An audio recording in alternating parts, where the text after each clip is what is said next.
Hello and welcome to Tech Deals. AMD has been selling 16-core CPUs since 2017. Ever since the launch of the first Threadripper for $1,000, AMD has provided ever more performance for an ever lower price, proving that premium doesn't have to keep getting more expensive every year. Someone should tell NVIDIA that's actually possible. Zen 4 has now launched with the top-end Ryzen 9 7950X selling for $700, which is incredible if you consider that inflation-adjusted, the 2017 Threadripper was $1,200 in today's money. It is even more amazing when you consider the 7950X is outright double the performance of the 1950X, both single and multi-threaded. You're getting $2,400 worth of 2017 performance for $700 today. We have 5 CPUs to show you today, the first 2 Threadrippers, and then the 3 Ryzen 9 CPUs from the 3950X to the 7950X. Please sit back and relax, grab a drink, grab a snack, and let's get into it.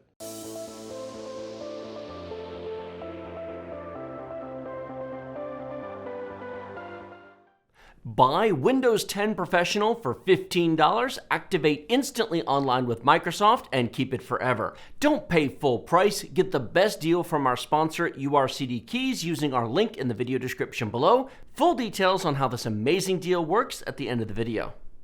First, let me start off by saying most people don't need a 16-core CPU. It's nice to have. They are fast and highly useful for productivity tasks and multitasking workloads, but strictly for gaming, you don't need one. I put need in quotes for a reason, because if we're being honest, you don't need a gaming PC at all. So I dislike the word in this case. We all need food, water, and air. Everything else is a sliding scale of luxury beyond that. If you strictly want a gaming PC, the deal at the moment is the $300 i5 13600KF, a $200 premium DDR4-based Z690 motherboard, and 32 gigabytes of DDR4 3600 RAM for $80. For a total of $580, you've got the core of an epic gaming PC that will give you 3 solid years of premium use for less than the cost of the 7950X by itself. If, however, you want to be able to multitask while gaming or also have a premium productivity experience, or you simply want more than 3 years of solid use out of your PC, then an i9 or a Ryzen 9 starts to make some more sense. They do cost more upfront, but they provide a longer useful life versus the lower-end CPUs, and they provide a premium experience while doing it. They also resell for more, so if you're in the habit of selling your parts when you upgrade, you'll find the marginal difference between an i5 and an i9 is less than you'd think. The 5 CPUs that we're looking at today include the first 2 16-core Threadrippers, the 1950X and the 2950X. The second gen did have a 24 and 32-core version, however they cost far more and aren't part of this comparison. Zen 2 also had Threadrippers, but those started at 24 cores and thus are not included here. AMD has discontinued Threadripper beyond Zen 2. They do make Threadripper Pro, however, a 32-core Zen 3-based 5975WX, say that 5 times fast, is $3,300, so it is not a consumer CPU. The other 3 CPUs are the Ryzen 9 trio of 16-core chips, the 3950X, the 5950X, and the 7950X, which are Zen 2, 3, and 4 respectively. It is worth noting that the 3950X is a set of 4 CCXs with 4 cores each, while the 5950X and the 7950X each have 2 CCXs with 8 cores each, providing latency and cache improvements. Rather than read out the specs of each test bench we used for these CPUs, here are all the details on screen. Feel free to pause the video to read it all if you like. However, every CPU is running on a well-optimized test bench using premium hardware to be fair to each of them. I will have specific upgrade and purchase advice at the end of the video, so please stick around for that. First, let's start with Cinebench R23. It scales almost perfectly with cores and threads to show a CPU's raw horsepower. Starting off with the single-threaded performance, you can see the changes over the past 5 years, from 1,035 points on the 1950X to 2,042 points on the 7950X. That is double the single-core score in 5 years, which is not as fast as the 1990s were, but it is a lot more than the mid-2010s were providing. Moving to the multi-threaded results, you can see the same pattern emerge. The 7950X is double the performance of the 1950X, and it's doing that for almost half the price, inflation adjusted. Remember that in today's money, the 1950X would be $1,200. So for $700, you're getting a ton of performance for the dollar. Looking at generation to generation, the 3950X was only 9% faster than the 2950X. The 5950X showed a better improvement at 17% faster than the 3950X. However, the 7950X really crushes it with a 38% improvement over the 5950X. If that sounds impressive, and it should for just 2 years, consider the 7950X is a whopping 62% faster versus the 3950X from 2019. In just 3 years, AMD has really stepped up their game here. Remember this when I give my recommendations at the end of the video. CPU Zenbench is included here for those of you who are curious. You may notice the Threadrippers are gone from this chart. There's 2 reasons for that. Number 1, they are obsolete. No one who was a Threadripper buyer in 2017 or 2018 should be using them today. Now, I imagine that'll rub a few Threadripper owners the wrong way. However, I would remind you that the $300 i5 13600K beats a 2950X in all respects, even multi-threaded. The second reason they're not here is I don't have a current benchmark on CPU Zenbench, and I have actually now sold my Threadrippers. I have them benchmarked on a variety of things. I've done build videos on both of them, but I ended up selling them because people who were Threadripper owners in 2017 and 2018 should not be using them today. I meant what I said. Sorry, Threadripper guys. 7-Zip is a free file compression utility with a built-in benchmark. That makes it easy for you to test your CPU against the numbers here. Make sure you're using version 22 if you want to do that. There is a clear progression of performance gain here. However, it was not as dramatic as Cinebench was. Blender shows a massive gain for Zen 4 with a 56% performance jump over the 3950X and a 40% jump over the 5950X. Not bad for 3 and 2 years of improvement, respectively. V-Ray shows an even larger difference versus the 3950X, with the 7950X coming in at 72% faster. That is incredible for just 3 years worth of improvement. The 5950X is very similar to Blender's difference, with the 7950X being 41% faster. Overall, the jump from Zen 1 to Zen 2 to Zen 3 was nice. Each level provided more performance than before. However, it really is the jump to Zen 4 that sees performance skyrocket. We totaled up all the scores for all the productivity benchmarks and averaged them out to provide an overall percentage chart. First, let's look at normalized results to the 3950X.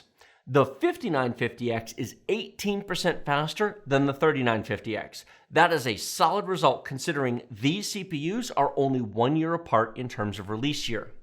Now, as impressive as 18% is, that doesn't hold a candle to the 60% overall improvement from the 7950X versus the 3950X. If you own a 3950X and you use all those cores, a 7950X will very much be a noticeable upgrade. What happens if you already own a 5950X? The 7950X is still a solid upgrade, but not by nearly as much. In general, single generation upgrades are really not worth the money unless they are drop-in CPU swaps and you're comfortable selling your older CPU. This is where the 3950X to 5950X upgrade starts to make more sense. You gain 18% more performance in 5 minutes. Swap the CPUs, sell your current CPU for a bit less than the new one, and you've just bought yourself a year or 2 of life to your current PC. This chart shows you the performance normalized to the 5950X in the middle. The 3950X provides 85% of the performance of the 5950X, while the 7950X is 36% faster than the 5950X. Now, 36% doesn't sound nearly as impressive as 60% does. Percentages are weird. However, keep in mind that 2 years passed between the 5950X and the 7950X launched. Divide 36% by 2 and you get, drumroll please, 18% per year, or the exact same gain as 2019 to 2020 from Zen 2 to Zen 3. Give it 2 more years, and I fully expect that Zen 5 may very well be double the performance of the 3950X outright. Not to worry, we'll test that when that day comes. Now let's talk about gaming performance. While I share some thoughts about gaming on 16-core CPUs, we're going to put up the charts and some game footage from a few of the games. I am not going to read every number to you, but at the end, I'll call a few differences out, and then we'll have a look at the overall average results. The very short version is that the 16-core CPUs will provide, in general, the exact same benchmark numbers as their 12-core counterparts, and typically also the same numbers as their 8-core versions. Some people may hear that and conclude there is no point to buying a 12 or a 16-core CPU for gaming, but those people forget a few things. First, these are completely clean test PCs. There is nothing running in the background. Windows updates are disabled. Nothing is loaded in the task tray, etc. To get repeatable results, we need a clean PC, which honestly, your PC is simply not. We have been asked many times, why don't you just test sturdy PC configurations with stuff running in the background? And the simple answer is, we've tried, but the results are all over the place. Benchmarks aren't all that useful if they aren't repeatable. Sometimes the background stuff throws numbers way off, and sometimes it does not. The differences are stark and dramatic enough to make them pretty much random noise. Second, most of these games are 1 to 2 years old. We are testing looking at the past. If I could test next year's games today, that would be pretty awesome, but sadly, my time machine is in the shop for repairs. Games 1 to 2 years from now will be more demanding than what you're seeing here. If you want a premium experience going forward several years, you need to buy more CPU than you otherwise might think you need for older games. Finally, keep in mind that premium CPUs hold more value than entry-level CPUs. If you're okay to sell your stuff when you upgrade, you may very well get back half or more of the cost difference between an 8-core Ryzen 7 7700X and a 16-core Ryzen 9 7950X. The price difference today is $300 between these two CPUs. If you could get $150 of that difference back in 3 years from the higher value of the Ryzen 9, then it only really cost you $150 to enjoy a 7950X for 3 years, or $50 per year. Raise your hand if the idea of paying $50 a year to have a super premium CPU sounds pretty nice. The reality is the 7700X makes no sense. The i5 13600K exists. It costs $300 and it is faster in all respects versus the 7700X. AMD is absolutely awesome at the high end of Zen 4. However, the low end is a complete mess at the moment due to motherboard and RAM prices. Plus, the core counts of Raptor Lake are impressive. But that's a conversation for another video. Here is Battlefield 2042. On the top is the 3950X, the middle is the 5950X, and the bottom is the 7950X. I'm showing you this for the 1% and 0.1% lows, which show a consistent difference across multiple battles and multiple maps. The average frame rate is fine on all of them. 134 frames per second average on the 3950X is lovely, and few would complain about that. However, it is the 71% low that is more of a concern. For people who have high refresh rate monitors and take their multiplayer shooters seriously, that is a concern. Note, this same issue will exist for a 3700X or a 3900X. It is a Zen 2 issue, a CCX complex issue, and a latency issue, not really a core count issue. More cores help, but not enough to overcome the overall design issues with Zen 2. The 5950X is definitely better, but not massively so. Let's take another look at the chart. The 7950X has a 1% low of 116. That is a country mile from the 71% low on the 3950X. It is a 66% improvement, but more importantly, it is a noticeable difference for this type of game. I would remind everybody that what you just saw was live gameplay. As I discussed in my various Zen 4 reviews, live gameplay has a larger margin of error than built-in benchmarks, typically 10% give or take. However, we played enough battles on enough maps across the CPUs to be able to tell that these are roughly a reasonable middle ground of what you can expect. None of the results you saw were either the fastest or slowest that we got. Instead, they represent what you'll typically get, assuming you're not on the snow and ice map, which is entirely too easy to run. But they do demonstrate that while there is variance in testing, the 66% 1% low performance difference is far, far, far outside the margin of error. The Zen 4 chip blows away the Zen 2 chip in 1% lows. This is Far Cry 6. Again, the top is the 3950X, the middle is the 5950X, and the bottom is the 7950X. The difference in frame rates are huge here, with the 7950X having a 71% higher average and a whopping 93% higher 1% low versus the 3950X. To be sure, if you are playing on a 60Hz monitor, none of this matters all that much. You can turn on VSync, lock the frame rate to 60, and you really won't notice this. But if you have a 144Hz monitor, however, the difference in actual gameplay experience will be dramatic and noticeable without any frame rate numbers on the screen. Hitman 3 is another game that is completely playable on a 3950X, so long as you have a 60Hz monitor, of course. That's going to be a trend that you're going to see more and more. 121 frame per second average on the 3950X is awesome. However, the 1% low of 52 is less so. Now that steps up to 91% low on the 7950X, and that is a much nicer experience for high refresh rate monitors. Here is the 10-game average chart. You can see the 3950X is still a solid performer with an average of 144 frames per second and a 1% low of 87. It might seem ideal for a 144Hz monitor, but it really isn't because the frame rate will bounce all over the place. The 5950X is right in the middle of the two, while the 7950X has a 1% low of 141 frames per second averaged across 10 games. High refresh rate monitor owners, rejoice! You have found your new CPU. This chart shows the same 10 games averaged as a percentage rather than a frame rate. The 5950X is 24% faster than the 3950X, and the 7950X is a whopping 55% faster than the 3950X. Solid results, but the one that matters more in my opinion is the next chart.